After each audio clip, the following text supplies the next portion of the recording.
కవి రచయిత అందశ్రీ కన్నుమూశారు. లాలాగూడలో ఇంట్లో అకస్మాత్తుగా కింద పడిపోవడంతో కుటుంబ సభ్యులు వెంటనే గాంధీ ఆసుపత్రికి తరలించారు.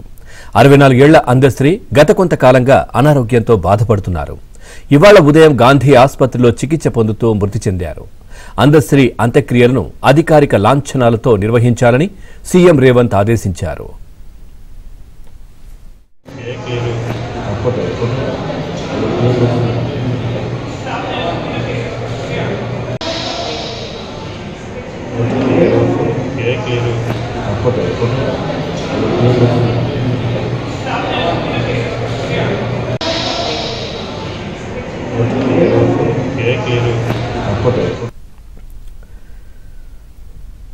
అందశ్రీ 1961 జూలై 18న సిద్దిపేట జిల్లా రేబర్తిలో జన్మించారు. అసలు పేరు అందే ఎల్లయ్య. అందశ్రీ బాల్యం ఎంతో కష్టంగా సాగింది. ఆయన ఒక అనాథగా పెరిగారు. జీవనం కోసం కొన్నాళ్లు గొర్రెల కాపరిగా పనిచేశారు. అక్కడి నుంచే ఆయన కవిత్వం రాయడం ప్రారంభించారు. తన స్వీయ కృషి పట్టుదలతో తెలుగు సాహిత్యంపై పట్టు సాధించారు. కవిత్వంలో అందశ్రీ కృషికి గాను పలు విశ్వవిద్యాలయాలు డాక్టరేట్ ప్రదానం చేశాయి. అందశ్రీ రచించిన జయ జయ హే తెలంగాణ పాటను తెలంగాణ ప్రభుత్వం రాష్ట్ర గేయంగా గుర్తించింది. ఈ ఏడాది జూన్ 2న తెలంగాణ రాష్ట్ర ఆవిర్భావ దినోత్సవం సందర్భంగా సీఎం రేవంత్ రెడ్డి చేతుల మీదుగా ₹1 కోటి నగదు పురస్కారం అందుకున్నారు.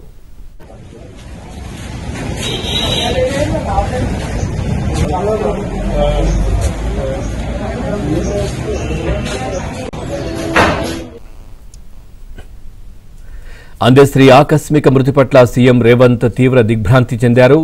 తెలంగాణ రాష్ట్ర గీతం జయ జయ హే తెలంగాణను రాసిన అందశ్రీ మరణం తెలంగాణ సాహితీ లోకానికి తీరని లోటన్నారు.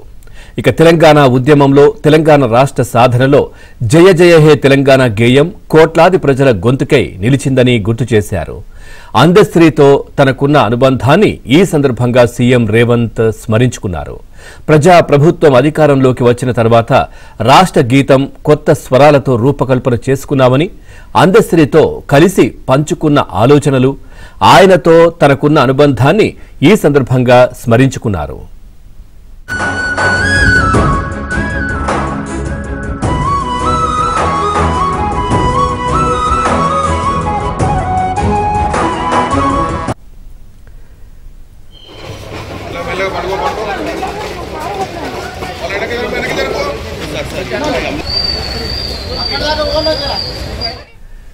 సింగర్ జయరాజ్ గారు ఫోన్ లైన్ లో అందుబాటులో ఉన్నారు. జయరాజ్ గారు నమస్కారం. నమస్కారం అండి. ఈ సందర్భంగా మాట్లాడాల్సి వస్తోందని చాలా బాధేస్తోంది.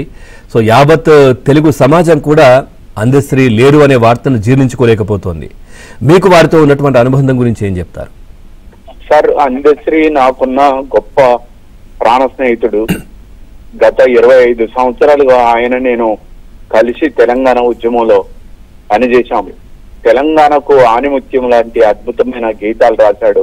ఉద్యమకారుడిగా అద్భుతమైన పాటలు అందించాడు. తెలంగాణ రాష్ట్రం సిద్ధించటానికి తను శక్తివంతన లేకుండా పనిచేశాడు.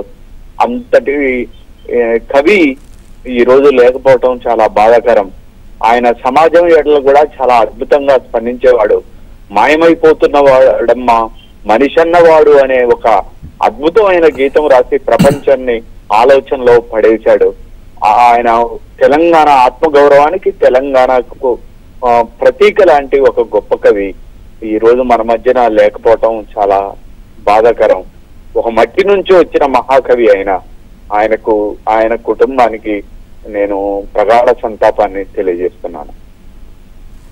రైట్ జయరాజ్ గారు, మీకు వారితో ఉన్న అనుబంధాన్ని చాలా గుర్తు చేశారు. ధన్యవాదాలండి. వారిని ఈరోజు మార్నింగ్ 7:20 ప్రాంతంలో గాంధీ హాస్పిటల్కి తీసుకురావడం జరిగింది.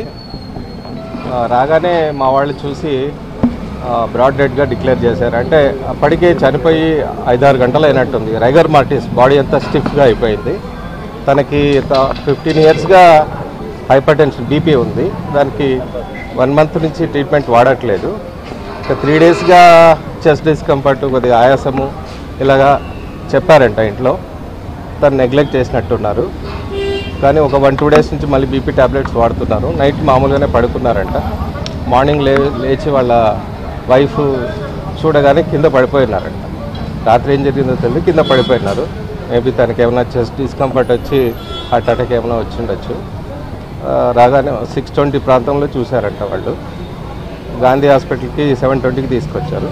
రాగానే ఇవన్నీ డిక్లేర్ చూసి మా డిఎంఓ డాక్టర్ శృతి, డాక్టర్ సింధూర వీళ్ళు చూసి డిక్లేర్ చేస్తారు. అంటే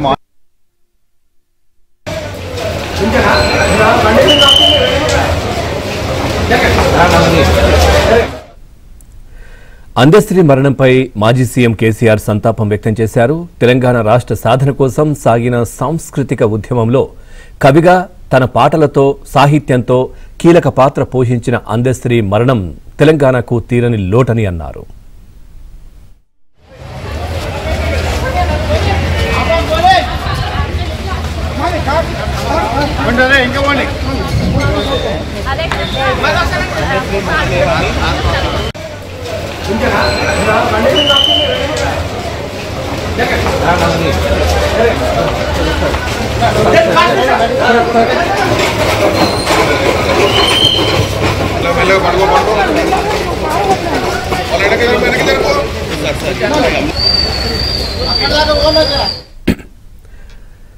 ప్రముఖ కవి, రచయిత అందశ్రీ కన్నుమూశారు. లాలాగూడలో ఇంట్లో అకస్మాత్తుగా కింద పడిపోవడంతో కుటుంబ సభ్యులు వెంటనే గాంధీ ఆసుపత్రికి తరలించారు. 64 ఏళ్ల అందశ్రీ గత కొంతకాలంగా అనారోగ్యంతో బాధపడుతున్నారు. ఇవాళ ఉదయం గాంధీ ఆసుపత్రిలో చికిత్స పొందుతూ తుది శ్వాస విడిచారు. అందశ్రీ అంత్యక్రియలను అధికారిక లాంఛనాలతో నిర్వహించాలని సీఎం రేవంత్ ఆదేశించారు.